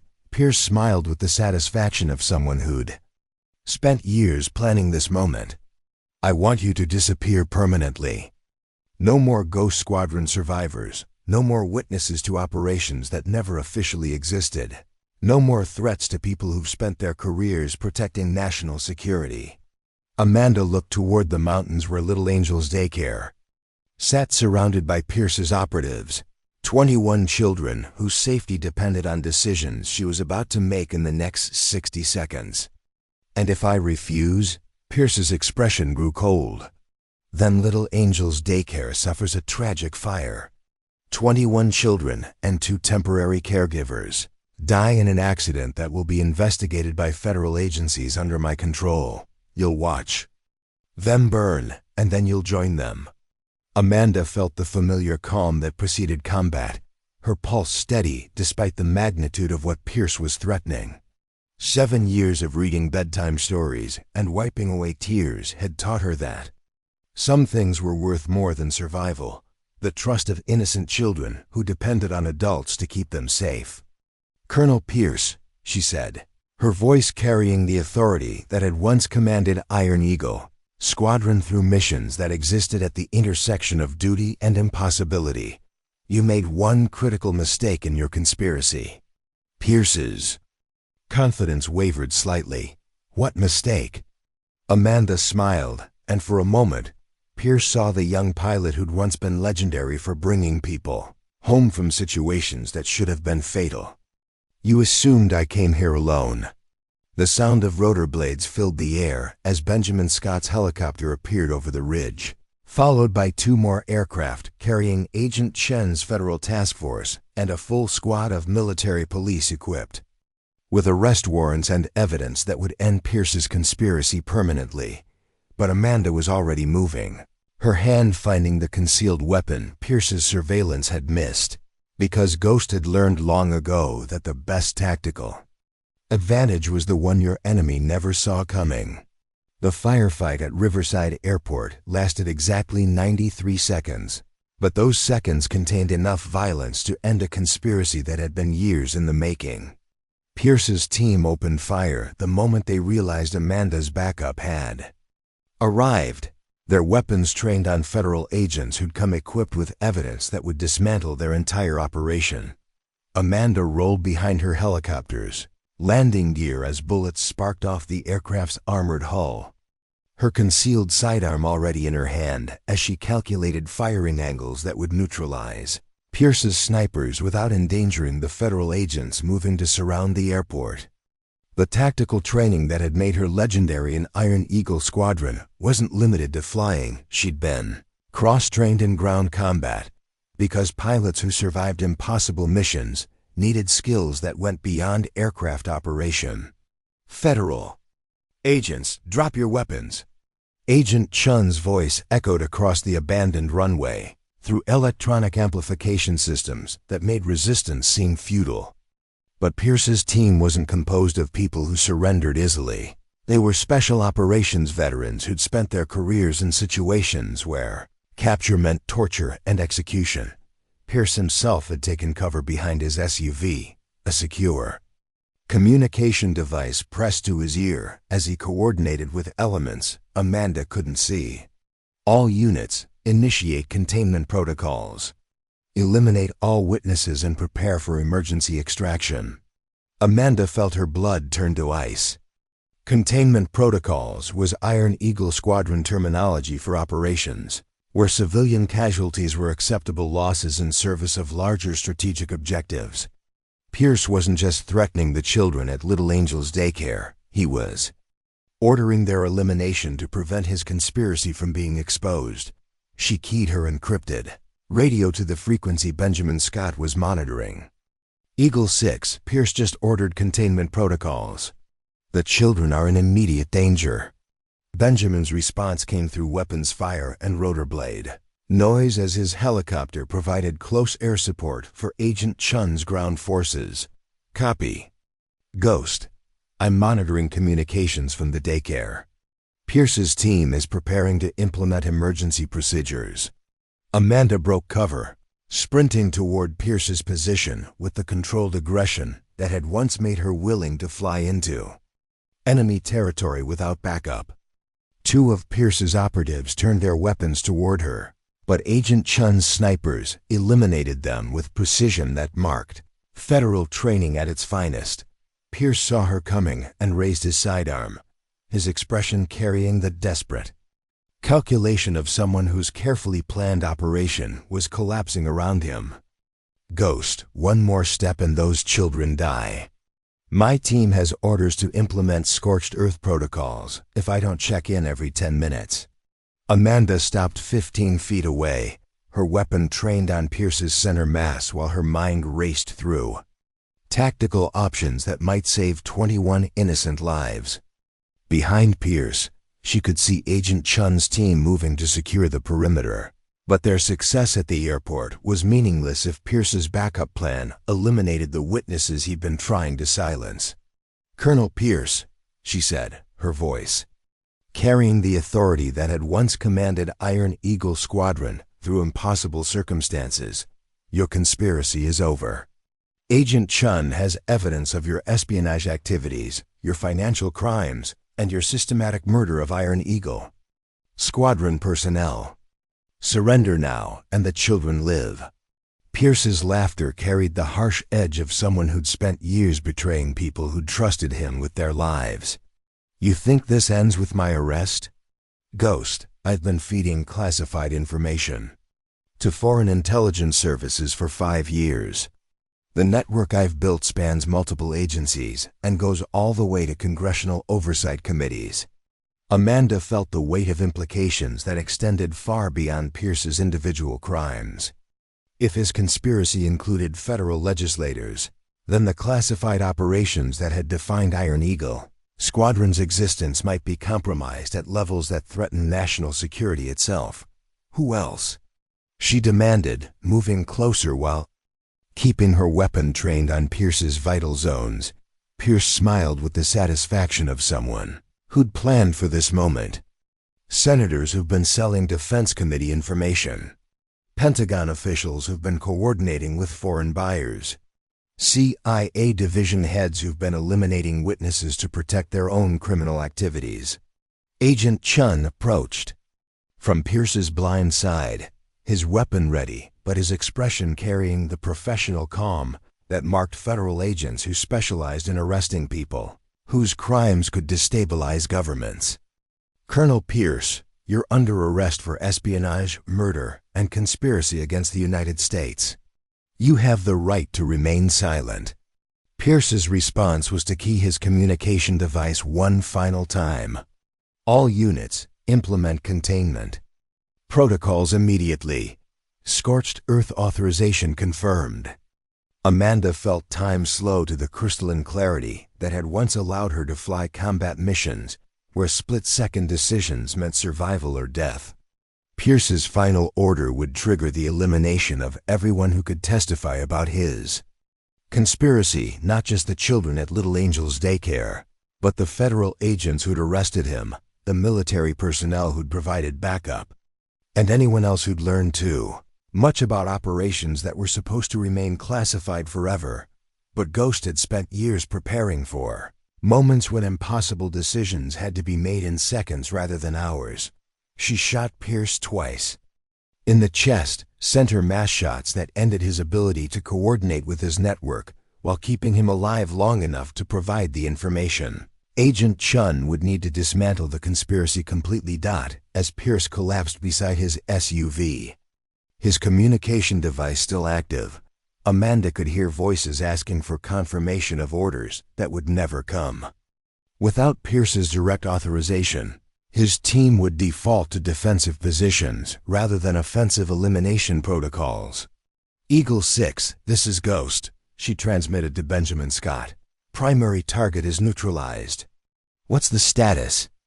At Little Angels Daycare?" Benjamin's response carried the relief that came with successful mission completion. "All children are secure." Pierce's team at the daycare surrendered when they lost communication with command authority. "Sheriff Santos is coordinating with federal agents to ensure everyone's safety." Agent Chun knelt beside Pierce, applying medical pressure to wounds that would keep him alive long enough to face trial for crimes that could result in multiple life sentences. "Ms. Foster, We're going to need extensive debriefing about Iron Eagle squadron operations and Pierce's network activities. Amanda looked toward the mountains where Little Angels Daycare sat surrounded by law enforcement vehicles. 21 children, probably wondering why their afternoon had been interrupted by adults with serious expressions and official badges. Agent Shun, I'll provide whatever cooperation you need. But first, I have children who are expecting me to read them bedtime stories tonight. As federal agents secured the scene and medical personnel attended to Pierce's injuries, Amanda felt the familiar transformation that came with completing missions that existed at the intersection of duty and personal loyalty. The confrontation that had begun with Pierce's systematic elimination of Iron Eagle squadron survivors was ending with his arrest and the exposure of a conspiracy that had threatened national security at its highest levels. But more importantly, 21 innocent children would sleep safely in their own beds, protected by adults who'd learned the difference between acceptable risk and unacceptable cost. Pierce's network would be dismantled piece by piece. His foreign intelligence contacts would be rolled up by counter-espionage specialists, and the classified operations that had once defined Iron Eagle Squadron's existence would finally receive the official recognition that had been denied them for years. Amanda walked back toward her helicopter, where Benjamin Scott was conducting post-mission maintenance with the methodical precision that had kept Iron Eagle Squadron operational through 3 years of classified combat. As she approached, he looked up with the expression of someone who just watched legends prove themselves worthy of their reputation. "Ghost," he said quietly, 10 years later, and you still don't leave anyone behind. Amanda smiled as she looked toward Riverside, where Little Angels Daycare waited for her. Return. Some promises are too important to break, Eagle 6.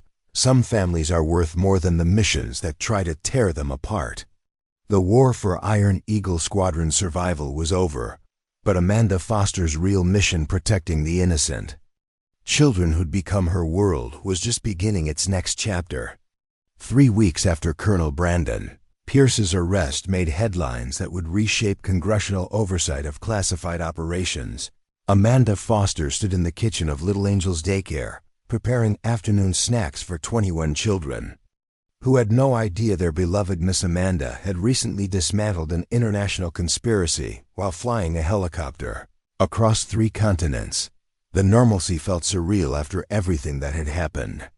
Isabella Reeves toddled toward her with outstretched arms, seeking the comfort that had become as natural as breathing during Amanda's 7 years in Riverside. Sarah Chun sat at her usual table, carefully coloring an airplane that looked remarkably similar to the aircraft her teacher had flown through Pakistani airspace during a thunderstorm. Marcus Williams was explaining to Jake Morrison why some grown-ups had to go away to help other people, unaware that his explanation perfectly captured the mission that had nearly cost Amanda her life. Miss Amanda, Sarah looked up from her coloring, dark eyes serious with childhood contemplation. My mommy says you had to help your family when they were in trouble. Were you scared? Amanda knelt beside Sarah's table, her hands automatically straightening the little girl's art supplies with the precision that parents had learned to trust. Sometimes grown-ups have to do things that are scary to help people they care about. But the important thing is that everyone is safe now, and I'm here to take care of you. Sarah nodded solemnly, accepting this explanation with the resilience that made children capable of processing trauma that would devastate adults. She didn't know that her teacher had spent 18 hours flying through hostile airspace, or that federal agents had surrounded their daycare, or that a conspiracy reaching the highest levels of government had threatened their lives. She knew only that Miss Amanda had gone away for a family emergency and returned with the same gentle hands and patient voice that made Little Angels Daycare feel like the safest place in the world. The bell above the front door chimed, and Amanda looked up to see a young woman in military fatigue standing in the entrance. The visitor was perhaps 25, with the nervous confidence that marked recent academy graduates and the particular blend of determination and uncertainty that Amanda recognized from her own early military service. "Are you Amanda Foster?" the woman asked, glancing around the cheerful daycare environment with the clinical assessment that suggested specialized training. Amanda continued distributing apple slices and crackers, her movements casual despite the heightened awareness that came with unexpected visitors who moved like military personnel. "Depends who's asking." The woman stepped into the daycare's main room, her bearing unmistakably professional, despite civilian clothes that couldn't quite disguise her military background. "Captain Jennifer Walsh, Army Aviation. I was told you might be able to help with a situation I'm facing." Amanda felt the familiar chill that came with recognition of patterns that met her carefully. Constructed life was about to be tested again. She helped Isabella Reeves climb into her high chair, settling the toddler with the practiced efficiency that had become second nature, then turned her attention to the visitor who represented everything she'd tried to leave behind. "What kind of situation?" Amanda asked, though she suspected she already knew the answer. Captain Walsh glanced at the children, noting the way they moved around Amanda with complete trust and the care with which he supervised their activities. "There's a program recruiting pilots for operations that fall outside normal military channels. Classified missions, compartmentalized briefings, and personnel who seem to lose contact with their families after accepting assignments." Amanda lifted Isabella from her high chair, settling the 13-month-old on her hip while keeping the other children in her peripheral vision. 7 years of childcare had taught her to maintain multiple conversations while ensuring everyone's safety. But Captain Walsh's words triggered memories of recruitment pitches that had once seemed like opportunities for meaningful service. "What do they want from you?" Amanda asked, moving toward the other children who were finishing their afternoon snacks. "They say I have exceptional pilot skills, limited family connections, and the psychological profile for operations that require absolute discretion. They want me to join something called Phoenix Squadron." The name hit Amanda like a physical blow. Phoenix Squadron, rising from the ashes of Iron Eagle Squadron, recruiting new pilots for the same classified operations that had ultimately destroyed their predecessors. Pierce's arrest had eliminated one conspiracy, but the systems that created such conspiracies were apparently still operational. "And they mentioned me specifically?" Amanda asked, helping Marcus Williams clean up his snack area while keeping Captain Walsh in her line of sight. "They said there was someone in Riverside, Idaho, who could provide perspective on classified aviation programs. Someone who'd been involved in similar operations and might offer guidance about whether accepting the assignment was advisable." Amanda looked around the daycare at Isabella playing with her stuffed animals, at Sarah Chun showing Jake Morrison her airplane coloring, at Marcus Williams building elaborate structures with wooden blocks. These children trusted her to maintain the stable, nurturing environment that had become their second home. But they also deserved protection from the cycles of violence that seemed to regenerate themselves regardless of how many conspiracies were exposed. "Captain Walsh," she said finally, "walk with me to the playground. We should continue this conversation where the children can play while we talk." Outside, where 21 children explored climbing structures and sandbox adventures under Amanda's watchful supervision, Captain Walsh's questions became more specific and more disturbing. Phoenix Squadron was offering assignments that would take her away from family and friends for months at a time.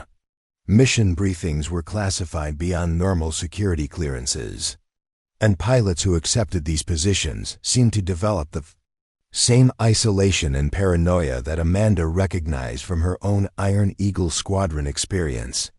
"They told me," Captain Walsh said quietly, watching Amanda push Emma Patterson on the swing set while simultaneously monitoring every child's location and activity, "that you could explain what it's really like to serve in classified operations. Whether the sacrifice is worth the mission." Amanda helped Marcus Williams navigate the monkey bars, her hands steady despite the weight of memories that Captain Walsh's questions were triggering. Captain, the question you need to ask yourself is whether you're willing to become someone else entirely. Because that's what programs like Phoenix Squadron require. You stop being Jennifer Walsh and become a tool, a resource to be expended when necessary. Captain Walsh was quiet for a long moment, processing implications that went far beyond career, advancement, or patriotic service. Is there another way? Amanda smiled for the first time since the conversation began, watching Sarah Chun teach Isabella Reeves how to slide down the smaller playground equipment. There's always another way, but it requires courage to choose the life you want rather than accepting the life someone else thinks you should have. She moved to her desk inside the daycare and pulled out a business card, plain white cardstock with only a phone number printed in simple black text. If you decide you want a different kind of service, call this number. Tell them Amanda sent you. They'll help you find assignments that serve your country without destroying your soul. Captain Walsh took the card, studying the number. What about you? Are you really just a daycare provider now? Amanda looked toward the basement where her helicopter sat in perfect readiness, maintained with the care that suggested it might be needed at any moment. I protect people who can't protect themselves. Sometimes that means reading bedtime stories and wiping away tears. Sometimes it means flying into places that don't appear on official maps. The mission changes, but the purpose remains the same. As Captain Walsh prepared to leave, she turned back one final time. The Pentagon briefers told me that Ghost was dead. That Iron Eagle Squadron was just a training program that never saw actual combat. Amanda's smile carried the weight of classified operations and promises that transcended official recognition.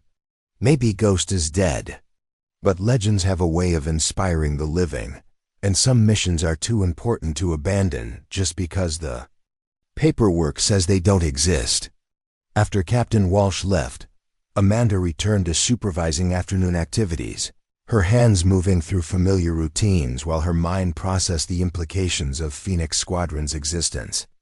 The conspiracy Pierce had built was gone, but the systems that enabled such conspiracies were apparently regenerating themselves with new names and fresh personnel. Her encrypted phone buzzed once Benjamin Scott's signal that he'd received intelligence about Phoenix Squadron's operations and needed to discuss tactical responses.